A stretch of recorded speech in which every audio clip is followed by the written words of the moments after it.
How's it going, everybody? This is Joe Nardella, TD Irelan, and Max Adler. Today, we're going to be breaking it down with our first podcast we've ever done.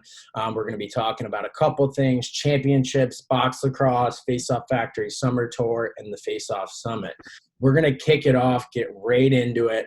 We're going to be talking with Max specifically about championships this past year. You guys beat us in the finals, taking the PLL Championship. This is your second pro championship. And, I really just want to give people information on, what you think it takes to be a championship level face-off guy, how you make your team a championship level team as just a guy, taking draws. Yeah, so I think what kind of answers all that is being a great teammate. I think that's the number one thing, because championship teams have that team chemistry that you need in order to have success throughout the season, but also in those tough games and those close games. I feel like it's not always the best team that wins, but the closer team that wins. In 2018 for the Outlaws, I feel like got off to a rough start and then really relied on how together we were as a team. And then same with the Chaos, just unselfishness, everyone willing to play their role and do whatever it takes in order to achieve the one goal everyone has, which is win a championship. Yeah, and what do you think, the biggest thing for you has been in those seasons, particularly last year where you're making a jump, to the PLL from the MLL? The rules are different. The face-off officiating is different. A lot of, things in the deck were kind of stacked against you to have success early in the season, but you really turned it on and, came on strong late. So what would your message be to guys who, struggle through the first quarter of a season or have a bad first half in the game? How did you kind of fight through that, and what are some tips you can give to other people? Yeah, I think just trying to stay level-headed and really look at it objectively, what are specific things you can work on in order to overcome those deficiencies. And I think the mental side's huge. That was a big change for me, is just really taking more mental reps and really envisioning what I needed to work on and where I needed to get better. I think that was a huge difference for me, and able to – because I had a horrible start to the season. So I think those were the real factors where I was able to peak at the right time, which was the end of the season. Hopefully I can keep that rolling going into this season. Yeah, and for those of you guys who don't know, Max and I both work with a sports psychologist. I was lucky enough to work with him in college at Rutgers, and a lot of our Faceoff Factory students have worked with him. Dr. Wally Bizdell, he's been with a few NCAA championship hockey teams, and I just think a lot of those techniques you were just talking about in terms of keeping it into perspective, being mindful, almost taking mental reps prior to game day, all those things add up and lead to confidence, which leads to success.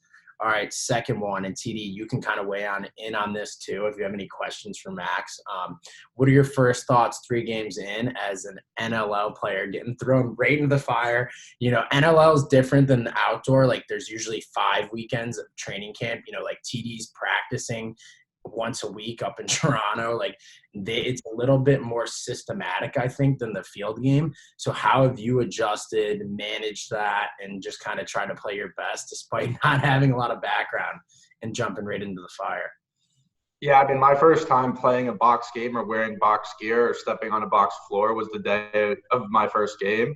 So it was definitely, trial by fire, but it's just such a fun game. And the Buffalo Bandits, we have such a close locker room where everyone's trying to help me out. Even the guys that are getting scratched are giving me some of their pads, helping get me dressed like the little kid for a hockey game, 5 minutes before we're supposed to go out.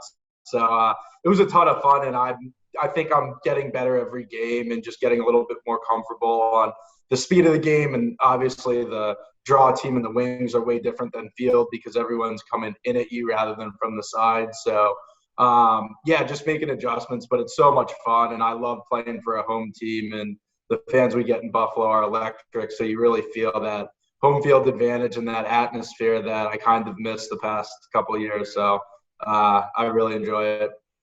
Yeah, I think it's interesting. TD, you can go next. I think it's interesting because, kids, maybe a starter goes down and they get thrown into the fire on, a varsity team or a college team. And I think it's, similar, really just trial by combat and having to learn as you go. And I think you have a great attitude and mindset about it, not getting discouraged if you win or lose early on, but just seeing everything as a learning experience. Yeah, I think kind of me talking to Max, right when everything happened, we had just played the Bandits the week before. And then I was talking to Max and he was just like, so you got any tips? And it's kind of Yeah, like I got tips, but you really like until you're out there and really thrown in the fire, there's nothing like it. And Max, can you kind of like obviously facing off at every level, there's similarities, right? There's differences, but I think for me, like this one between like getting ready to anticipate the ref by watching him and being further away from the ball, can you kind of like elaborate what it was like for you to be out there?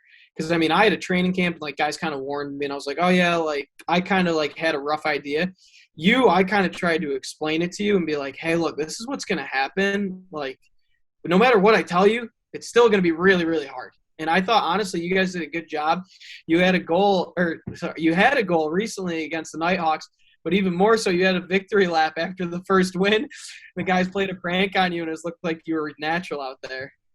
Yeah, no, that was pretty funny. They sent me for a victory lap and no one followed. So I'm halfway through and realized that no one's behind me. But yeah, there's really you were right. I was like, can you give me any more advice? Like, you're not really helping me out, but it's really just experience and you have to see how it goes. And just every game I'm taking little bits and pieces of what I can do a little bit better on my setup, on my angling of where my knee is on. There's just so many small things you can do differently that you can't really do all at once. So I think it's just the messages to just be ready to change and ready to adapt as much as possible. And yeah, so I think it's really helped me out.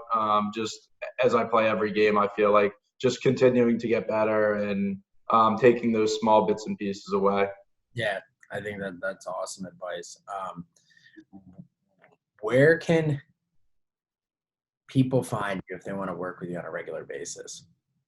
So with how busy, because I also work full time at ESPN, and then I'm playing PLL and NLL, so I don't really have a whole lot of free time. But I do commit to coaching on Wednesdays in Windsor, Connecticut, and we have an awesome group. A lot of really good college kids and top level high school kids that come. We have a great indoor space, and that's something that I love coaching, and I love coaching those kids and just seeing a lot of them I've been working with in Connecticut for the past 5 years. So just seeing that jump. And I think it also just helps me get so much better at playing by coaching. I talk about the small stuff, the small changes, and being able to coach really helps me with my game, sometimes even more so than taking reps. I completely agree. Now the fun part of the Max segment, everybody, the hot seat questions. TD and I get 3 questions. We're going to rifle off. He has no prep on this. TD, you're going to go first. Go ahead. Max, who have you won more career face-offs against, me or Joe? Joe. He's played me more. That's not a fair question. I've never played TD. All right, good. TD was hinting at that by saying Buffalo waited a week to sign you, so you didn't have to go again. Well, TD's the reason I got signed.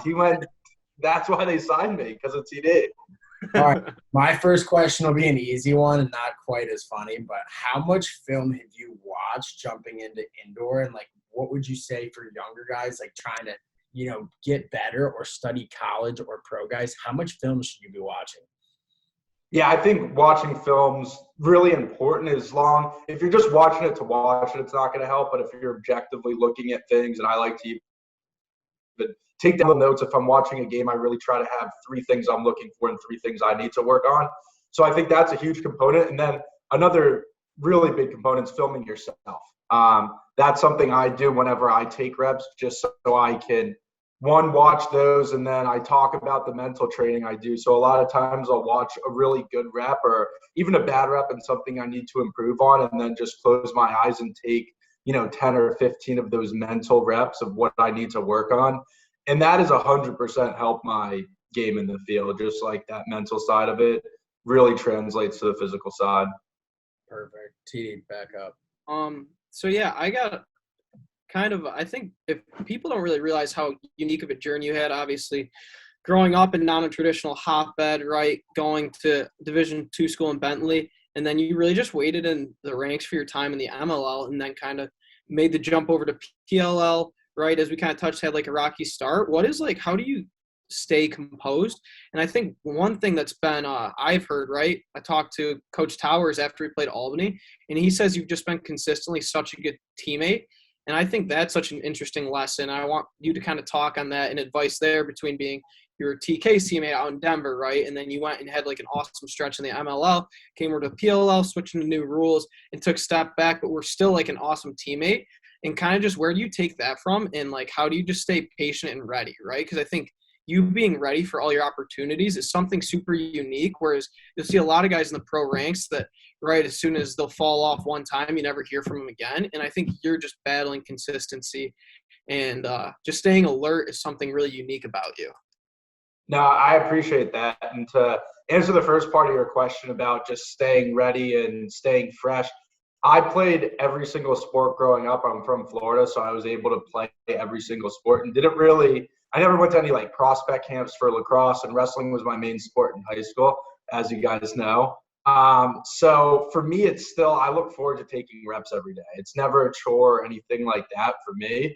So I really look forward to that. And I think just being a good teammate, I was taught that by the locker rooms I've been in. I mean, on Denver, I think one of the main reasons they kept me was because the game I came to, like they fly you out for your first game just to get the experience. And I made sure I was, helping out with the waters during timeouts and everything like that. And just always trying to do whatever I can to help the team out. And I think that I've seen guys get spots because they've been great teammates. And I've also seen guys lose spots who are incredible talents that you see it all the time in pro sports in general, but also in lacrosse, who aren't great teammates, but are unbelievably great and talented lacrosse players. Most coaches, and if you're trying to build a championship, you want the less talented guy that's the better teammate. So like I spoke to before about winning a championship, those championship teams aren't the best teams necessarily, but the closest. Great answer. My next question, a little more controversial. Who do you look forward to battling against the most, / like who do you want to beat the baddest? I mean, I think a lot. It's nice now because just every matchup is a really top level guy. So my first weekend I had you, then I had Rochester, then I had you again. Now it's Baptiste, Withers. So I see TD later in the season. So it's like you have just such high level guys all the time that I don't know. There's no one I really circle on my calendar just because you really have to bring it every single week and you can't take any weeks off. So just in the NLL and the PLL, you're going to see a top level guy every time. So I don't know. I mean, I don't know if there's anyone I love going against or don't like going against, but we've had some good battles, so I'm definitely looking forward to that. And then TD, I've never played before, but obviously we've gotten reps together. So TD's the matchup you're looking forward to? Yeah, TD circled on my calendar. I got his picture up there throwing darts in between work. So rivalry too. They're rocking buff. Oh yeah, that's our only loss this year. So yeah, I mean it's pretty funny you say that. In college, my coach used to put like the defensemen's matchups, my face-off matchup. They'd put it on our locker, like the kid's picture, all his accolades, and that would piss me off all week. So yeah, as much as you're joking about it, stuff like that helps. All right, TD, last question, then we're shifting to you. All right. Should delay this here. All right. If I got going. If you were to give one piece of advice to someone going into college, what would it be? I think the biggest piece of advice, and something I used to not do well, is I'd always try to have the perfect situation to like work out or take reps, where it's like I'd want to be well rested if I was going to take reps, or working out, like I'd want to get like a perfect amount of sleep and eat well so I could have a perfect workout. Where something I've realized is just being consistent is a lot better, and just getting those consistent reps, being consistent with your diet, being just consistency in your life is a lot better than perfection. So I think that'd be a huge piece of advice, because anyone playing college lacrosse is they work out, they work hard, they do all that small stuff. But I think the consistency aspect's something that's really huge and can be overlooked a little bit. Great answer. My last question: your least favorite sports team ever? My least favorite could be a professional team. Which team do you just like hate? And why? That's a good question. My least favorite sports team. I'm a fan of all the Florida teams and grew up like watching the Florida team, so I didn't really have there's not a ton of rivalries. The Patriots was always a team I wanted to see lose just Yeah, because they're in the you same. hate that. Get all the Boston kids mad. Yeah, same division as the Dolphins, and like I went to school up there, so to see all my friends pissed off was pretty great. So, yeah, I'd have to say the Patriots. Nice, good choice. All right, we're shifting gears to TD. Max, you can chime in and ask any questions. But TD, first year as a college coach, jumping in at Syracuse, obviously with Coach Gee, Coach March, Coach Petramala. What's that been like?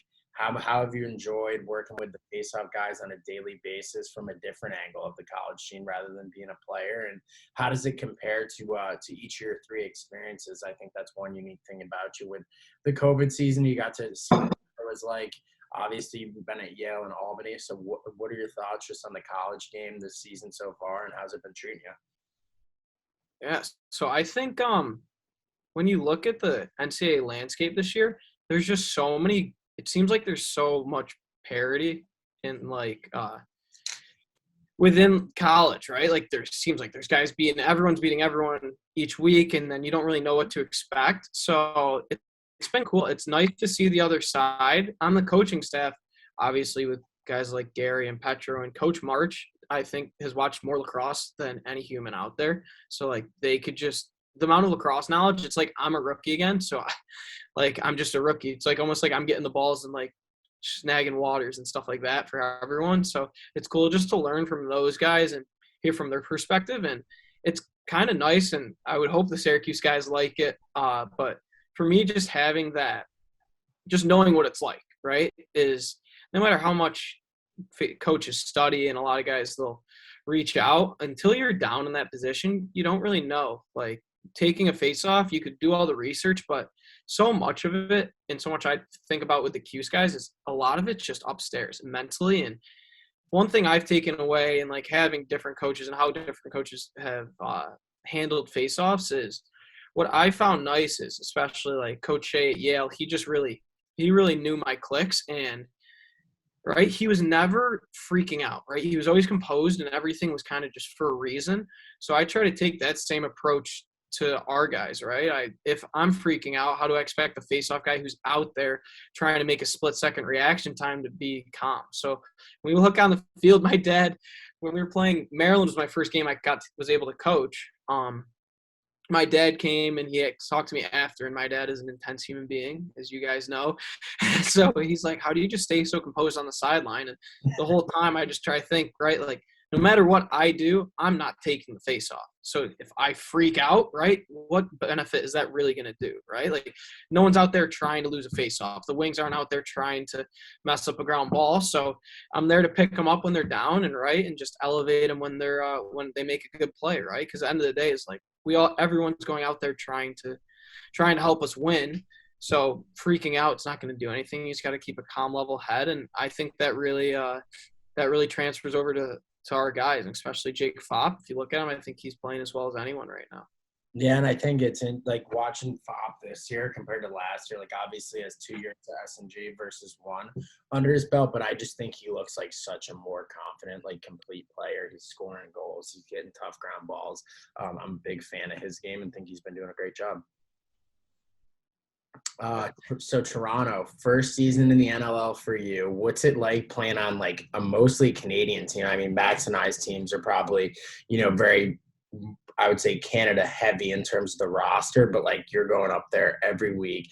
What's one thing people would want, I think, a must-know fact about the commute from Rochester to Toronto, and how have you liked the box season? What have your expectations been? Has it exceeded or surpassed that? And how have you enjoyed it so far?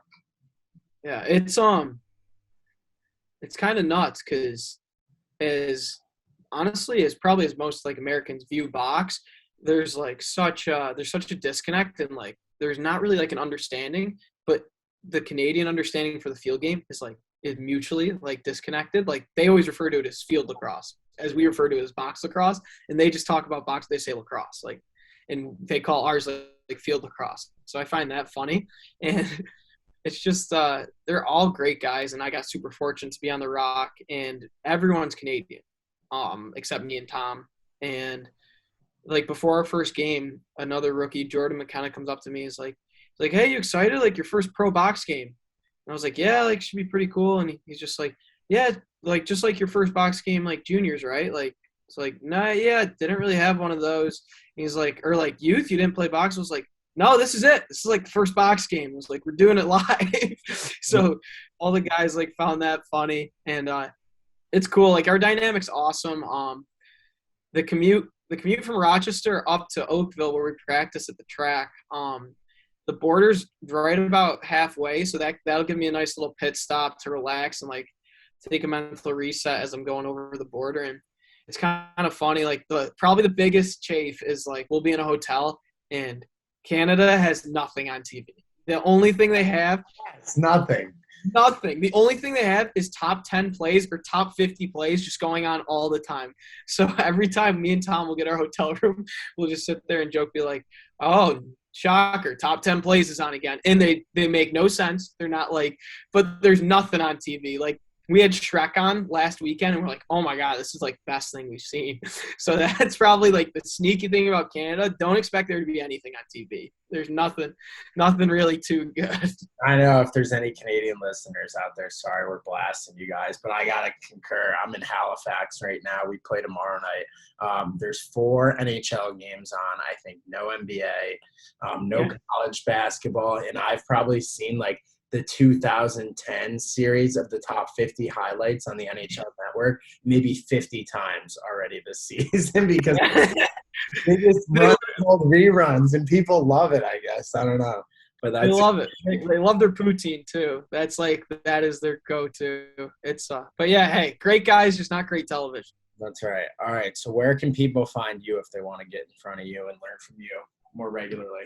So being coach at Syracuse, I'm still living in Rochester, New York. So currently got a couple upstate things in the works. We just finished up our first version of the upstate Faceoff school by Faceoff Factory. So that was in Rochester. We did that on Monday and Thursdays. Kids loved it. It was 2 hours each night, and it was awesome. We had about 40 kids out, which was huge.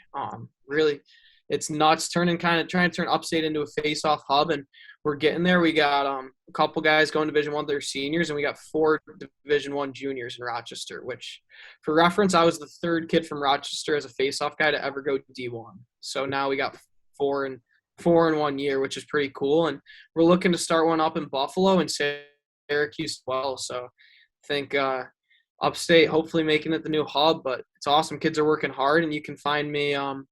I'm easy to reach out, right? I think I'm the same with these guys, right? Reach out to us on social media, anything. We're always trying to get back to you guys, and we'd love to work with you. And really, you're never too late to start. You're never too early to start. There's always anything you can pick up.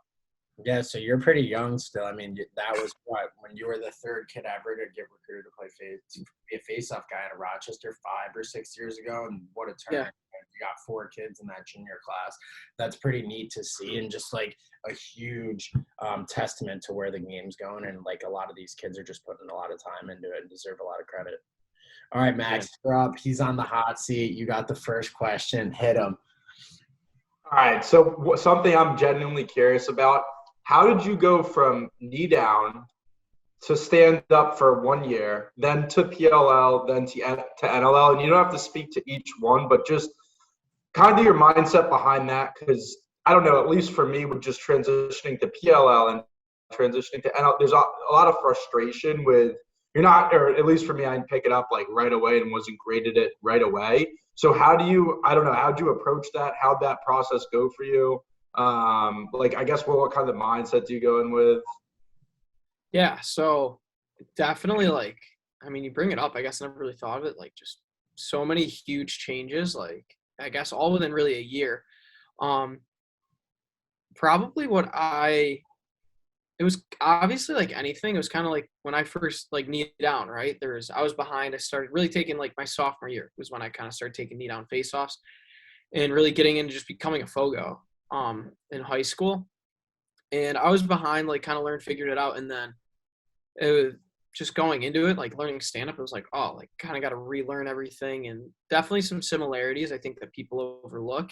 But I haven't really learned those until learning about it a different way, right? Like your objective is the same, but you just got to approach it a different way. And I think that mindset has been huge with me. And I mean, it's tough to go from like knee down, right? There's all those expectations of being like 75%, something like that. And then the outside, it can kind of weigh on you. And honestly, as soon as I just kind of focused on getting better and feeling good rather than like a percentage that people are trying to hold you to, like that's when things started to click. And I luckily finished my fifth year.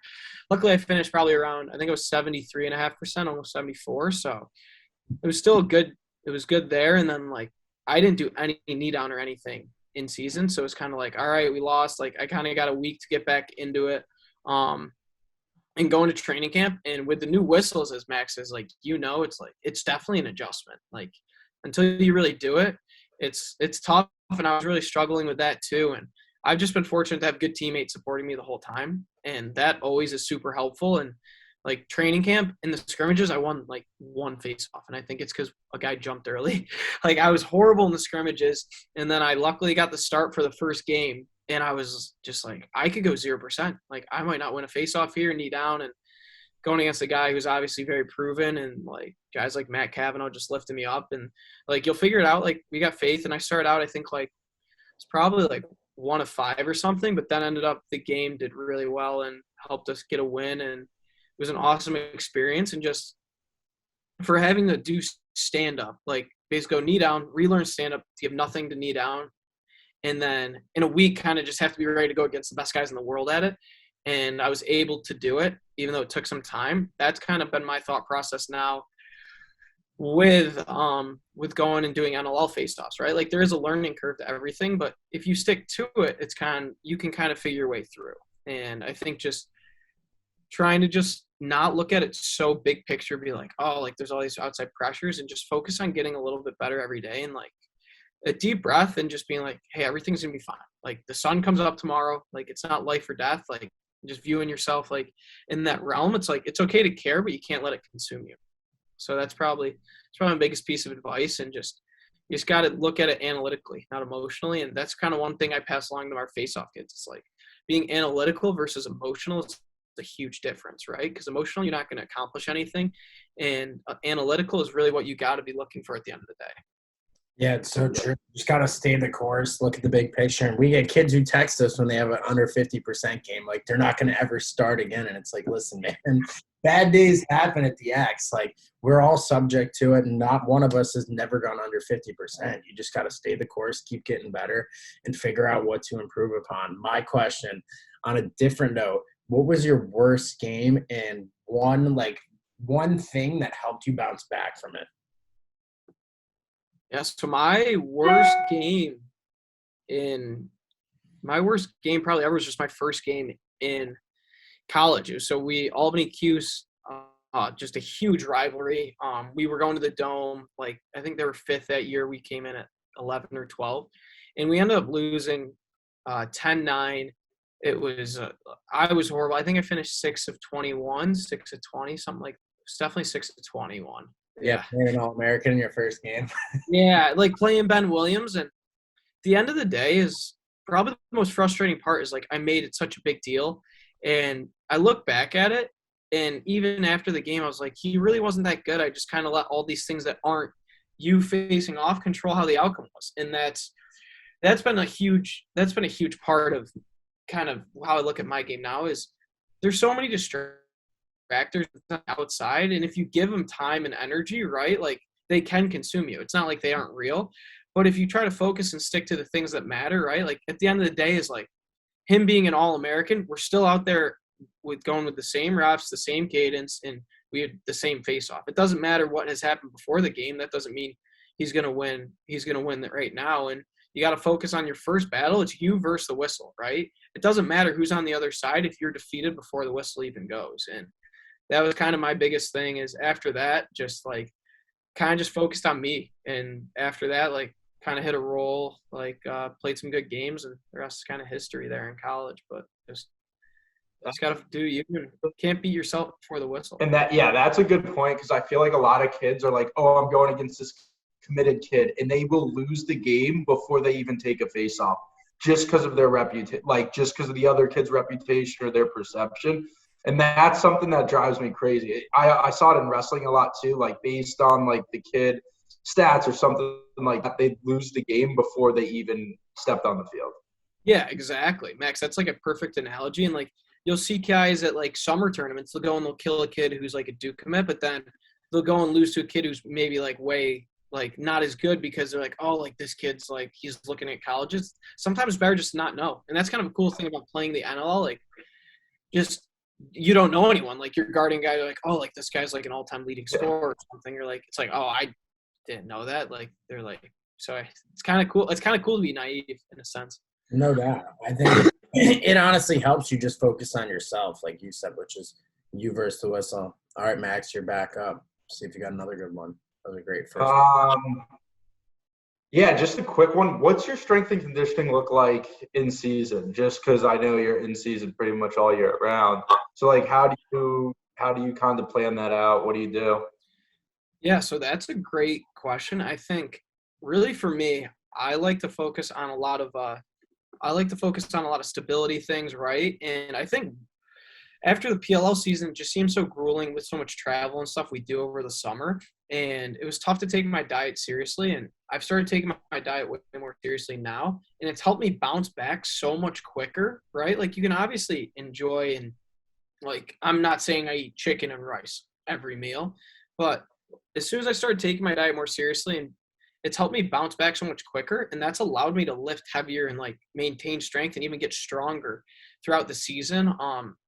So I've been starting to lift heavy again and just like the diet has been really helpful for me, but I usually try to lift 4 days a week right now and I'm running 3 of them. So it's, right now it's been awesome. And the diet has really, really helped me just kind of explode and take that to the next level.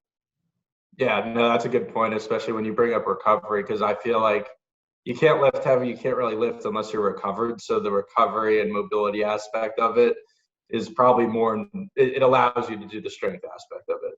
Yeah, exactly. I think that's such a huge piece that a lot of high school kids neglect. And like, even I was training, like, at Harvard, and I was doing all the strength training when I was coaching there with the kids, right? And then I went to this other gym after I stopped coaching, and like they would crush us. And I thought it was like a great workout. Both of those were great workouts, but I was missing like the recovery piece, and I would get like crunched up. Like Max, we would take reps and go for like an hour or two back-to-back days, and I would just feel like so sore. And then like we both prioritize it way more now. Like we don't ever face off without like stretching, rolling out, doing mobility, and like doing some form of warm-up, and like doing that on the front end and back end, no matter if you're lifting, facing off, running. Like that stuff has helped me play better later in my career. So I would totally second both you guys on that and think that's like such a huge piece. And even if kids can't get access to like a professional strength coach or a one-on-one trainer, like there is so much information available online. And like I know when kids ask me, like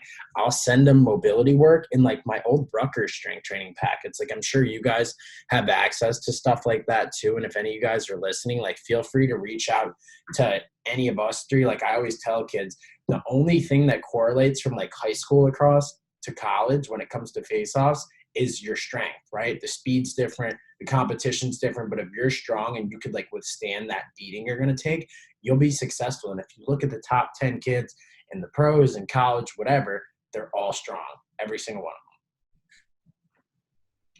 them. All right, my last question, then Max is one more. All right, TD. What's the most fun that we've ever had together?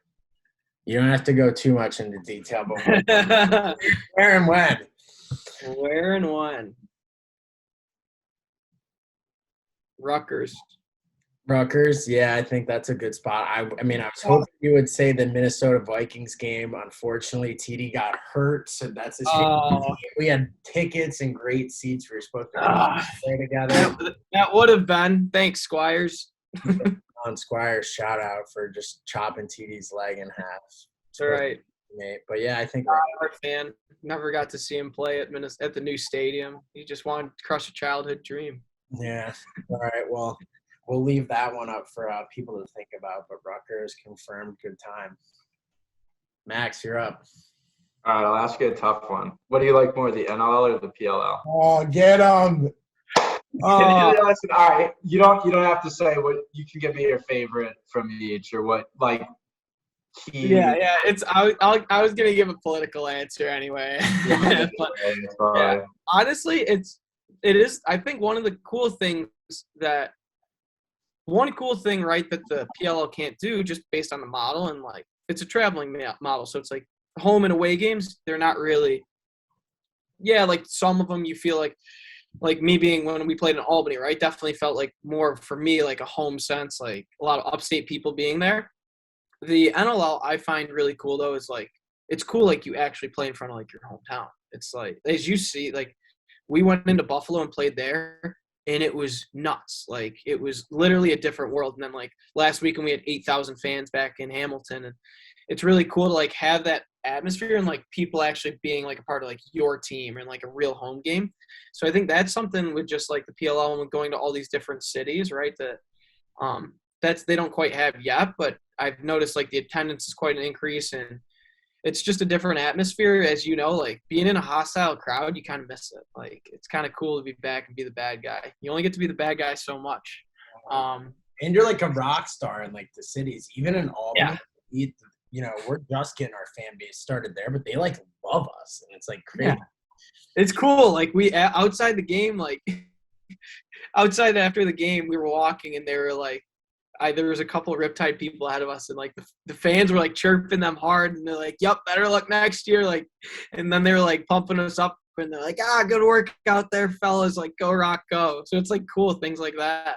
Yeah, and I think And then like you're playing in Hamilton, Max is playing in Buffalo, and I'm playing in Albany. Those are like three kind of gritty cities. So yeah, when they see you dollar. coming out of like the arena or like out somewhere at the hotel, whatever it may be, in like a suit, they know who all the players are, and like nobody has any shame. Like even if they've been drinking throughout the game, they'll be coming up and talking to you. It's pretty fun group of people. No shame. Yeah. Connor, sorry, just quick good story, but Connor Fields and Tahoka, we scheduled our bus to go earlier and they missed it. So one of the fans in Albany took them to the game because they missed their bus. So just to speak how like crazy the Buffalo fans. That's legendary. That is awesome. It was awesome. Oh my gosh. Well, yeah, and then you like about the PLL now, just so we don't. Yeah, no, I mean, look, and obviously, like, I've grown up playing the field game, and, like, I think the PLL, I think it's cool to see them, like, revolutionize, like, the sport and really just, like, this model of, like, a new traveling pro sport and, like, all the people they're bringing on board and just, like, just seems like they're just so innovative in everything they do. And I think that's just – it's cool to be a part of a league with, like, it's just – I feel like such a bright future and – there's so many different things. You don't really know what's going to happen. And honestly, like the traveling model, I find cool. Like I'm an upstate New York kid, never really went anywhere. And now we're like going, like this year we're going to like Charlotte. We're going to like all these, like for me, like they helped me like have a cool experience. Like we went and the GM of the Vikings, like gave me like a backpack. We played at Minnesota, like kids played lacrosse, like love lacrosse. Like that was a memory I'll have for the rest of my life. I took my dad and we walked around Minnesota and like saw Vikings, like the new stadium and stuff, and got like Fran Tarkenton jerseys. And so like that's like a memory I'll have forever too. And I just think with the PLL, like they're doing such incredible things that I would say like no other sports league's ever really done before. It's so cool to see it like the forefront, and they do such a good job with like all these like little things of always being at the forefront of like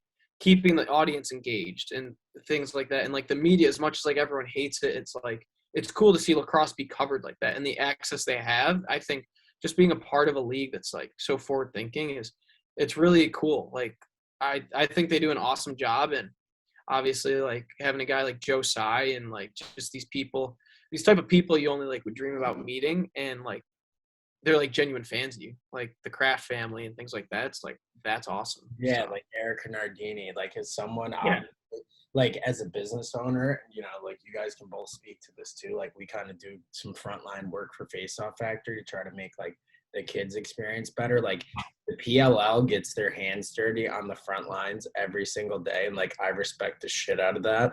And I also think like they're bringing in such an influx of people like to love the sport. Like our peer group is more engaged than ever in like our game. And I think it's the coolest part about it. And like all the way down from the first and second graders I coach, like I finished up my 15-week program with Massachusetts, and 2 kids like drew and painted me artwork with like whip snake stuff on it. And I was like, this is so sick. Like these kids love it. I think that's like the best part about it. And I don't think like anyone can give these guys enough credit for like how hard they're working and like the vision they have. Yeah. All right, Max, you got the last one. I just asked the last. That was. You want me to ask one more? Nah, you can save them for me, I think. Yeah, I just asked the NLL versus PLL question. That was a good one. That was a really good one. We got a lot of good banter out of that. All right. So do you guys want to put me on the hot seat before or after we talk just summer, Faceoff Factory?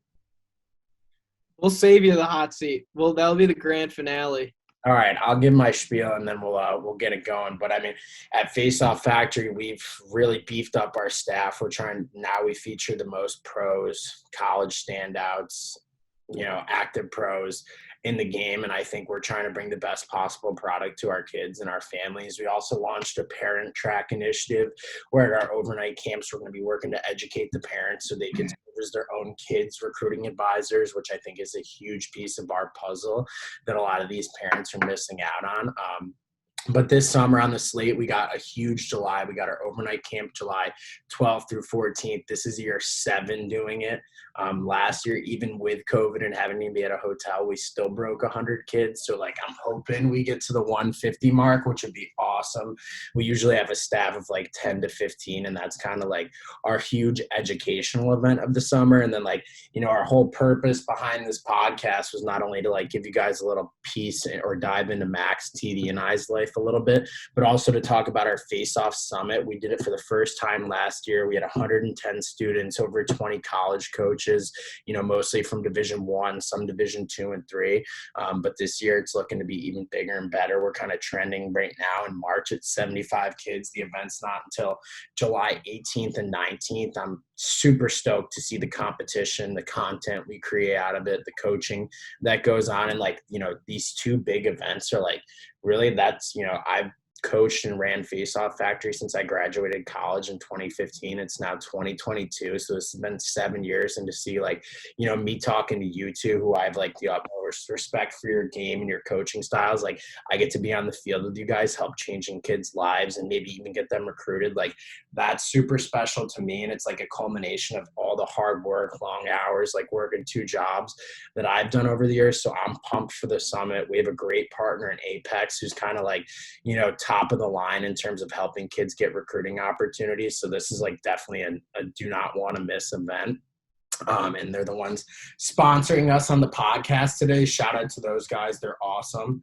And my biggest piece of advice kind of like just stemming off of that is like, no matter where recruiting or lacrosse takes you, I think as you guys have said, like we think about it after every face-off. If a college coach says no to you, it's not like something to be upset about. Just like losing a face-off or having a bad game isn't something to be upset about. It's a learning experience. It's an opportunity to try to figure out like how you yourself can be better or showcase yourself better as an athlete or a student or even just character-wise.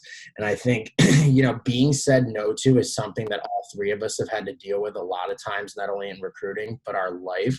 And we're trying to create opportunities like this summit event so that kids can find somebody who wants to say yes to them so they can find that perfect home, that dream school. And I think the 3 of us got really lucky that we wound up being at places we loved. TD, I know you loved Yale. Max, you absolutely loved Bentley, and I loved Rutgers. And like, if you had asked either of us or any of us when we were juniors or sophomores in high school, if we saw ourselves being there and like having the success that we did at those places, like we'd probably tell you you're freaking crazy. So things always have a really weird way of working themselves out. And I think anyone who's going through this recruiting process or wants to attend this summit event to try to showcase themselves, it's not the end all be all, right? It's just another big step and big opportunity in the road. And there's going to be plenty of them. And sometimes you never know when the best opportunity arises. And it's usually at the least expected time. Yeah, really nailed it. You never really know when that opportunity is going to come, and you just got to be ready to take any chance full force. Because like, I think like for me, back when like the recruiting circuit happened, like I was like a year late to everything, and I went to I think it was like a sectional semifinal game that we blew a team out, and that's when I got recruited to Albany. And it's just like you never know when your opportunity is going to present itself. I saw a kid who was like they saw him like actually doing face-offs on the field with a guy, and then like they were like, oh, like who are you doing face-offs with? And I was like, oh, I explained who it was, and they watched him at a tournament, and now he's at Johns Hopkins. It's kind of crazy, right? Yeah. And Max is a crazy recruiting story too. Like for me, I was pretty much my whole club team had committed Division One. We were playing at the last tournament of the summer, like kind of the group of club teams. It's now the NLF. It used to be called like the NSCLA. And Rutgers was like on me September 1st of my junior year. I visited overnight on Halloween weekend. Shout out to Coach Staggs for setting that up. My Whip Snakes coach is the one who recruited me at Rutgers. But they told me that like they either wanted a decision or they were going to move in another direction. And like they ended up going a different route, a couple weeks into the whole recruiting period. And like both my parents went there. I grew up going to Rutgers Cuse games, football and lacrosse.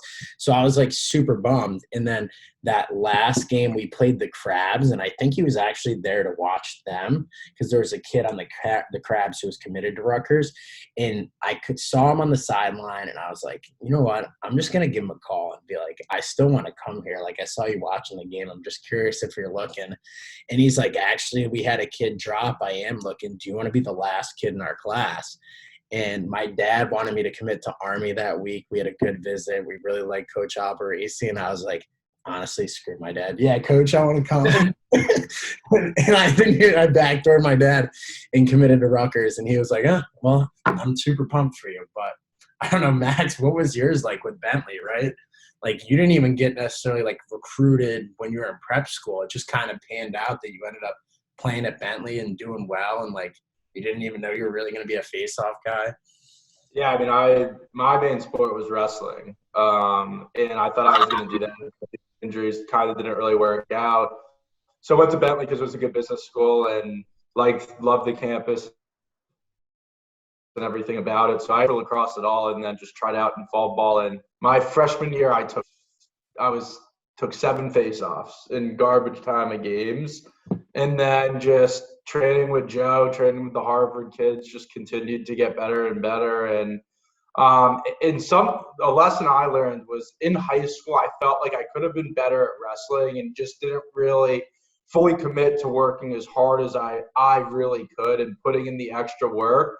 So I always regretted that and never wanted that to feel that again. So something I've kind of like taken with me is you'll never regret preparing hard or working too hard.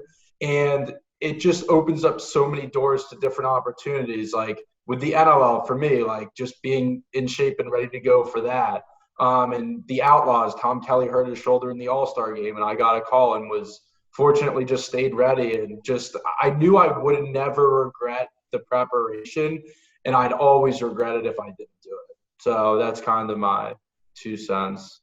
Again, going back to like Max saying he was working with me, like I was a young coach, 1 or 2 years out of college. Max was a sophomore in college and like really just coming for guidance. And as soon as he got like a taste of face-offs and like winning and also losing, like he was by far the most motivated. And like anytime he would lose to like someone he felt like he should have beat, like he would take it personal almost to like a fault. And this is like something he's so much more mature now as, 26, 27-year-old, like in his perspective. And like, I wish I was that way when I was younger as well, but we were both like, we would take reps and we'd be like slamming our sticks, yelling, like when we would lose 5, 6 in a row.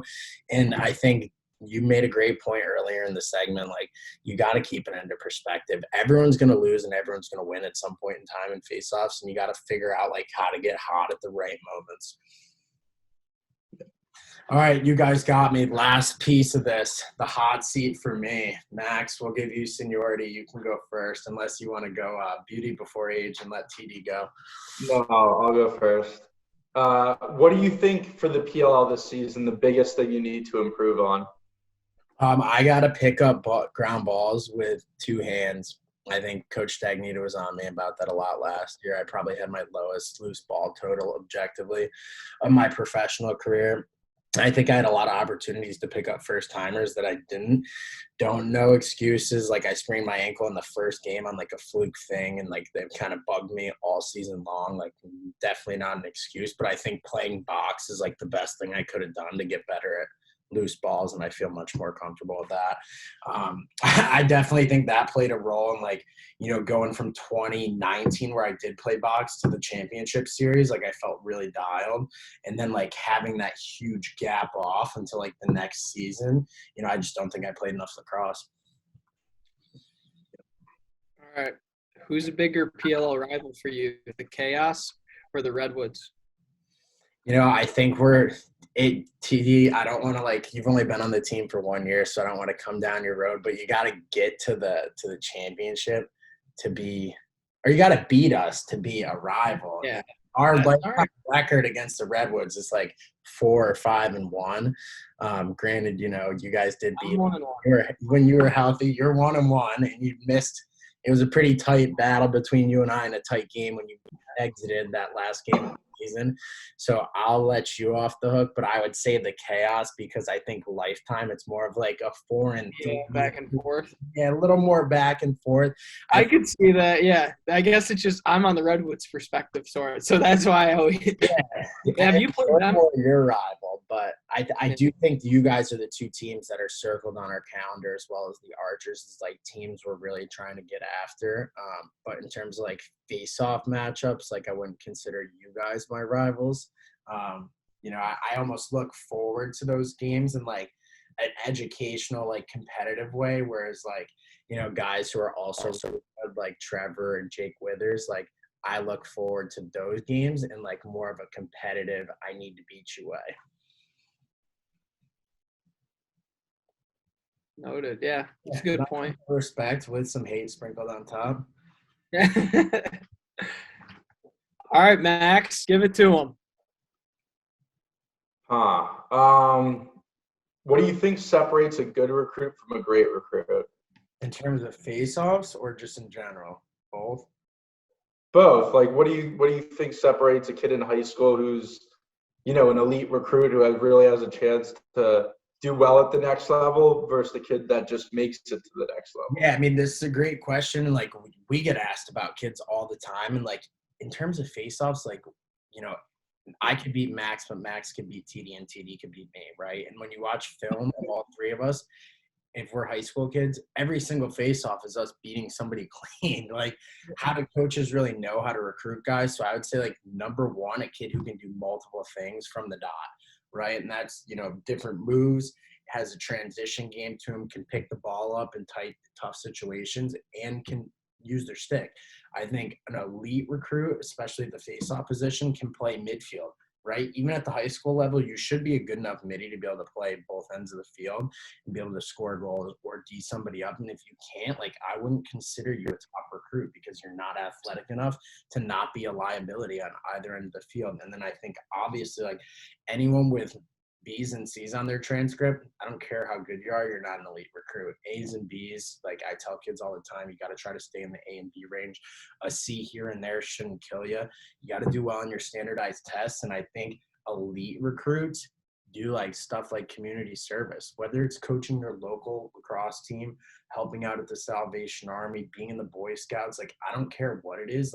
Show a college coach that you care more about the bigger picture than just yourself. Even as a 16, 17, 18-year-old, I would go help my neighbor do gardening and coach at the youth lacrosse team to fulfill my community service hours. And at the time, I thought it was stupid, but in reality, looking back on it and some of the stuff we do now, giving back is so important and gives you such a different perspective on kids.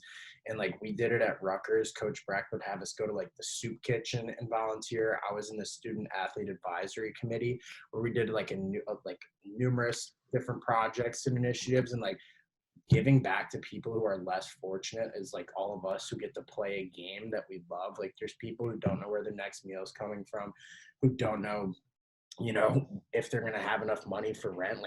Helping people out like that is such a big part part of being a good person. And I think when coaches see kids that have that perspective and can do things like that and be selfless, like hands down, I would say that kid's going to be a good teammate, right?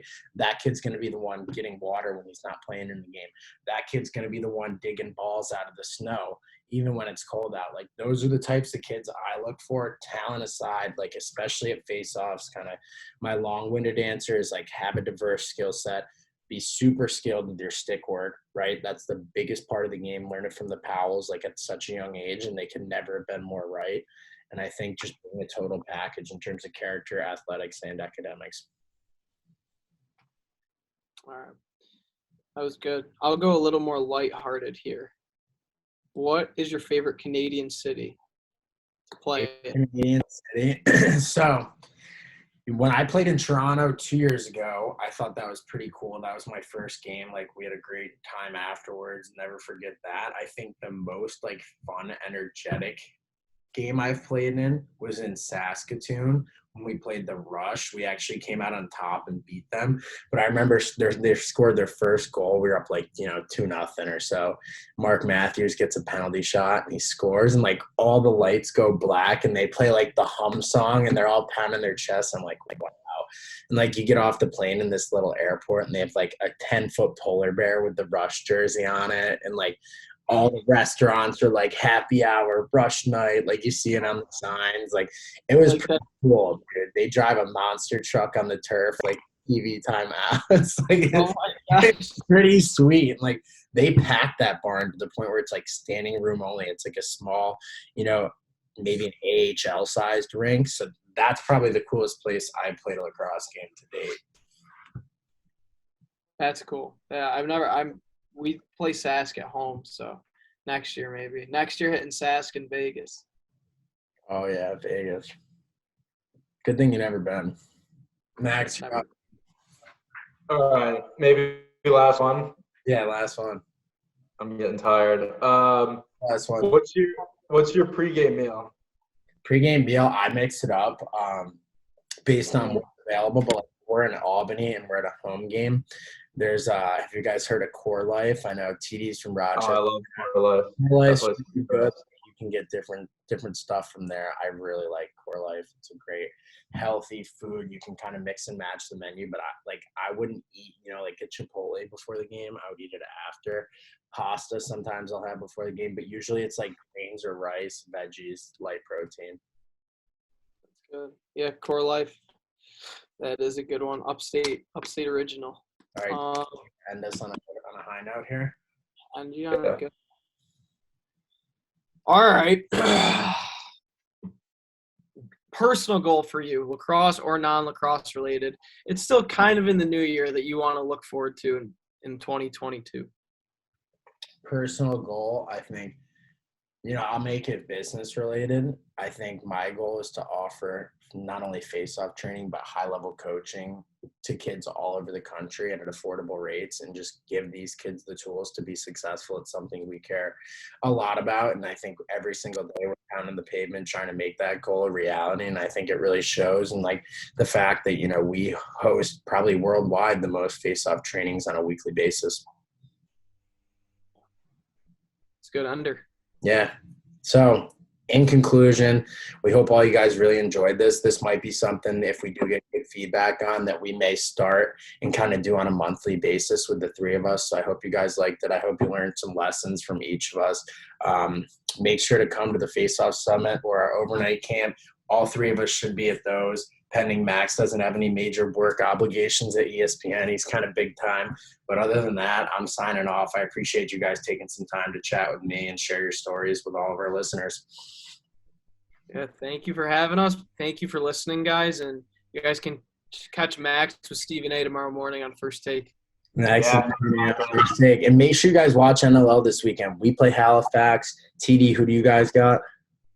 We have a big one in Vancouver, going to the West Coast. Nice, very nice. And Max plays Philly, so 3 big matchups for our teams who are all kind of in the playoff hunt. These two are in a little better shape than we are, but hopefully we'll be catching up. And make sure, lastly, don't forget to follow Max, TD, myself, and the Faceoff Factory on Instagram, Twitter, Faceoff Factory for YouTube, but especially follow Max. I think he's got the best content out of the three of us.